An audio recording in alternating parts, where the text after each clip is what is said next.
I'm in just north of Philadelphia today with Ryan Flavell. And Ryan is a very good friend of a longtime friend of mine, Greg Lentz. And I'm here today to have Ryan tell me about where he's been in aviation and where he's going. Thanks for coming up to talk today, Ryan. Thanks for picking me up at the airport. Yeah, no worries. So pretty much everything that we've been talking about, we're just going to go back over it again for the camera. Sounds good. Where did you grow up? What part of the United States did you grow up in? So I'm originally from Northern California. I pretty much spent most of my childhood living there and went to college up in UC Davis. UC Davis, all right. How come UC Davis? Any particular reason for UC Davis? Just one of the best schools I got into in the state of California, and I did engineering up there. Did you start flying at UC Davis, or where did your aviation career start in? Well, I suppose I really want to go back. I originally started a little bit back in high school. I'd always been interested in flying airplanes since I was a little kid. I mean, as far as I can remember, I was always into airplanes. And finally, around high school, I kind of figured I wanted to do the flying thing as a career, and I ended up.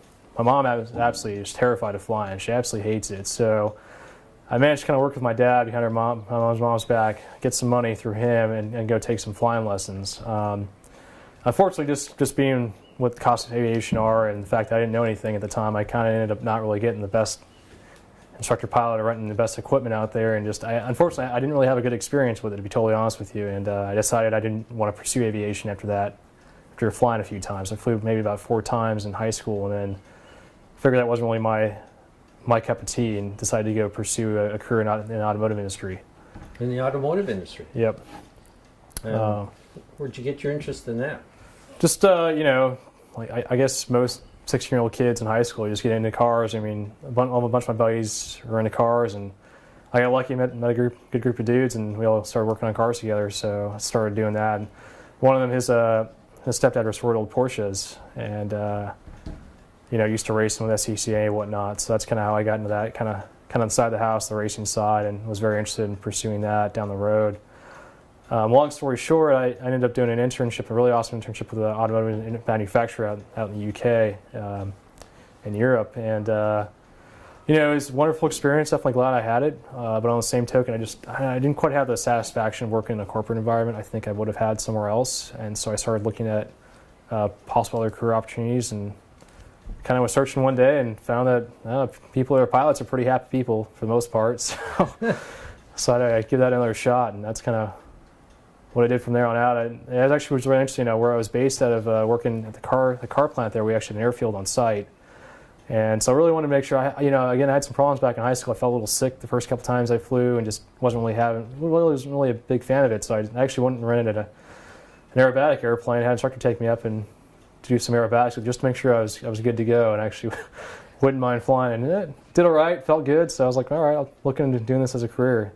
Met your friend Greg, who was a 141 pilot, also flew for Delta. And what interest did he bring to you as far as aviation goes?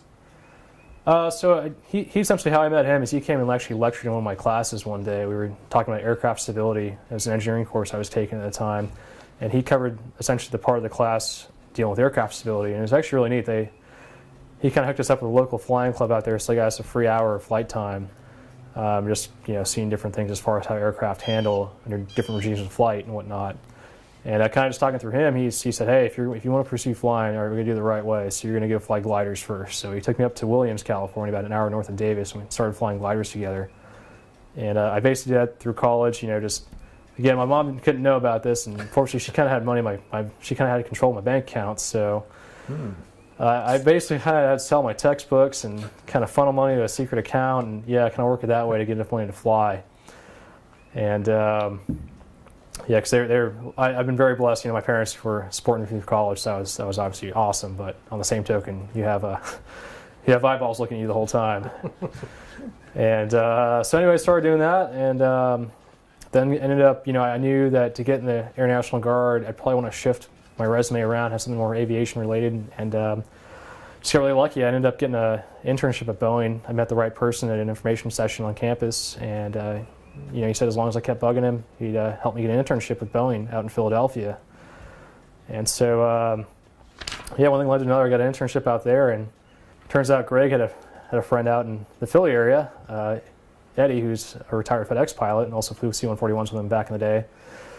And Eddie lives in this awesome area and took me out to this airport called Van Sant, and it's just a really amazing airport. It's a grass strip on top of a hill, and it's basically kind of a golden age aviation type airport. Back then, I mean, it's changed a little bit now. You can still rent just an amazing amount of airplanes up there. So at that time, they had a Piper Cub, a Champ, a Decathlon, a Tiger Moth, a Stearman, a bunch of tail draggers. And Greg basically said, "Hey, you need to go fly tail draggers and learn how to fly them." So I ended up working. I was working during the week at Boeing, and then on pretty much twice a week in the afternoons I'd go up and fly up there. On the weekends I'd fly up there, and just ended up by the time I left after a couple months, I was able to solo out in the Piper Cub.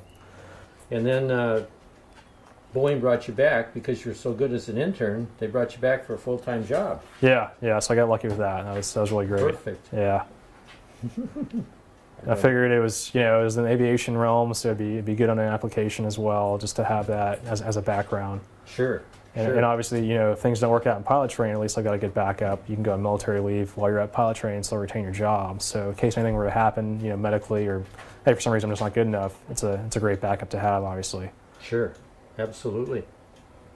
And then while you were out here for the internship, you decided to do the Guard then, or you just started to pursue it more? I was actually pursuing it probably back when I did the internship originally, and I was applying back then. But a lot of units really won't consider you until you've graduated with a degree.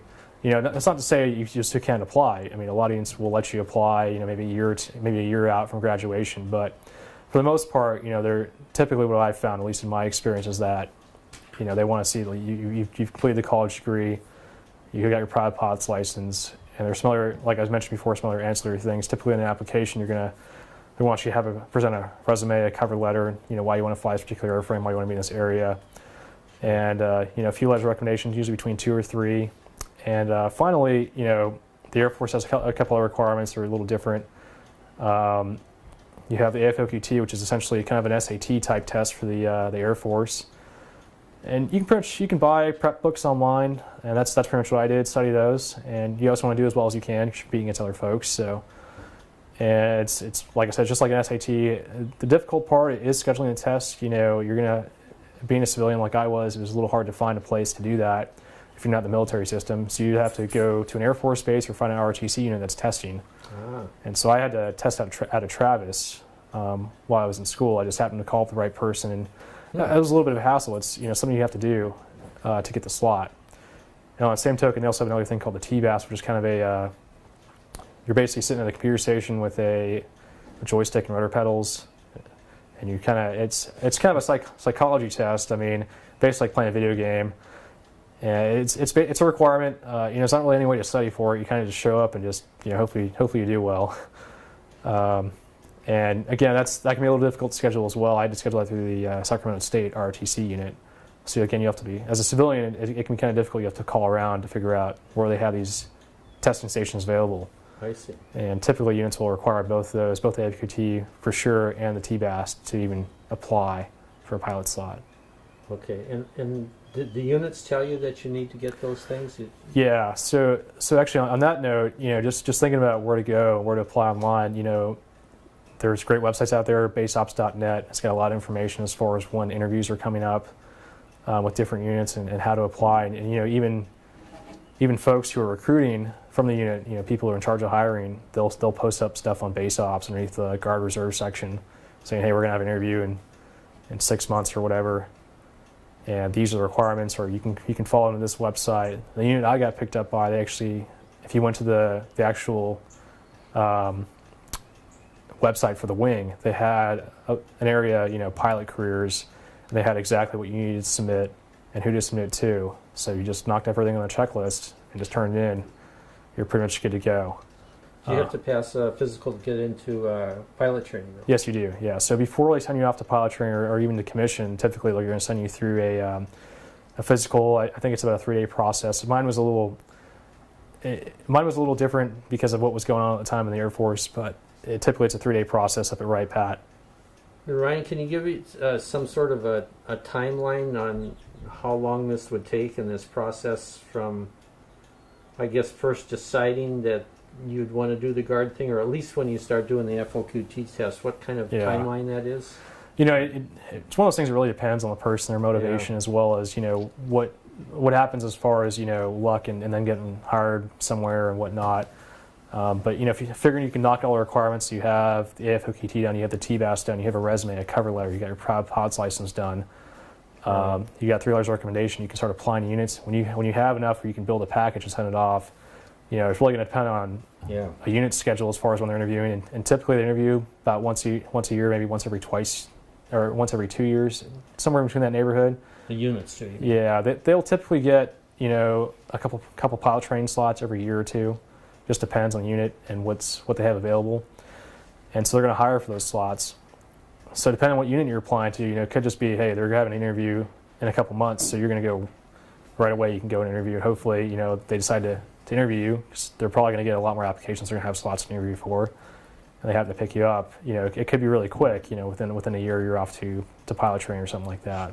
Right. Yeah. But it's definitely not a quick process. I would say it's, you know, it takes some time. I mean, for me personally, I had some other things going on, so, you know, I got hired a month after I interviewed at the unit. Figured I'd apply to the unit a few months before, and then from there it took me a good year just to get the physical done because of what was going on with the Air Force at the time. Okay. Another 6 months or so just to get off to officer training. And then because I was kind of the last guy to get in that class officer training, I ended up kind of being last to get to pilot training. So pilot training was still another 6 months past that. So it can take a while. I would say expect somewhere probably around at least a year time frame from when you're hired at a unit to when you're actually going to be in pilot training, something like that. Things have changed since I've gone through. There used to be 2 different programs, one for the Guard, another one for the active duty and the Reserve. They've now merged both the programs together and combined them. So, you know, I'm not sure exactly what the course is called, but it's approximately, from what I understand, 8 to 9 weeks long. So it's not too bad. Figure about, you know, 2.5 months, and you go from, you know, you're a prior enlisted guy, now you're a second lieutenant, or like me, a dude off the street, no time in the military, now I'm a second lieutenant. And, well, they can do it in 9 weeks. Well, that's 2.5 months. Yeah, it's not too bad. That's too bad. Yeah. So then, once that's through, then we're off to UPT. Yeah, well, essentially, there's 3 different directions you can go. That's called track select, and really, you know, there are a lot of online sources that cover this probably in better detail than I can give. But essentially, and you know, it really does depend on if you're in a guard unit, it's different. That's been your airframe for phase 3 has been picked for you, unless you run into some issues or something. Sure. But if you were, say, active duty or something like that, you'd have, depending on your scores at the end of phase 2, where you end up flying a T6, you know, what your commander ranking is, how well you did in academics, how well you did in check rides, and you know what the needs of the service are and what your desires are. You essentially can go on to the 38, which is geared up towards taking guys to the fighter bomber track. There's a T1, which is a little business jet, and that's geared more towards the mobility air forces, so preparing people to go fly tankers or transports. And then the other end are kind of a very small minority. There's you can go off to the Huey, the H1, and be trained to go on to either the Huey or the HH-60. Okay. And the helo side. I see. Those slots are definitely highly coveted and certainly hard to come by. So it's almost like you got to be pretty good to get those slots still. Almost for the Hueys. Yeah, even almost to get the 38 guys. Is that right? That's what I found. Yeah. Huh. Interesting. So you'll see, by and large, I mean, what I experienced was probably about a quarter of the class, maybe a third, depending on how many they had available, went up to 38s, and the rest, the vast majority, are going to go off to T1s. Okay. And you branch off the T1s into which kinds of airplanes? So that'd be tankers, any of the cargo airplanes, and also spec ops are certainly available. Again, I didn't go that track, so you know, there's certainly more information online about, you know, what's available and whatnot. Sure. Yeah. You went the T-38 track. Yes, that's correct. T-38. In fact, the first 3 weeks of training at pilot training are purely with the egress guys and doing aerospace physiology type stuff. Okay. Just learning about altitude chamber. Yeah, learning about what it's like to be in a in the environment of flying an aircraft, stuff like that, and as well as what to do in an emergency if you have to eject and what to expect. Gotcha. After that, then there's Sears Survival School and Transition Training. Yeah. So again, it depends on the individual and what's available. But typically after pilot training, you're going to have to go through a course in survival, as well as so that's combat survival as well as water survival. Both. Correct. Yep. And then that can come either before or after you go on to your actual airframe training. It just depends on what airframe you're going on to.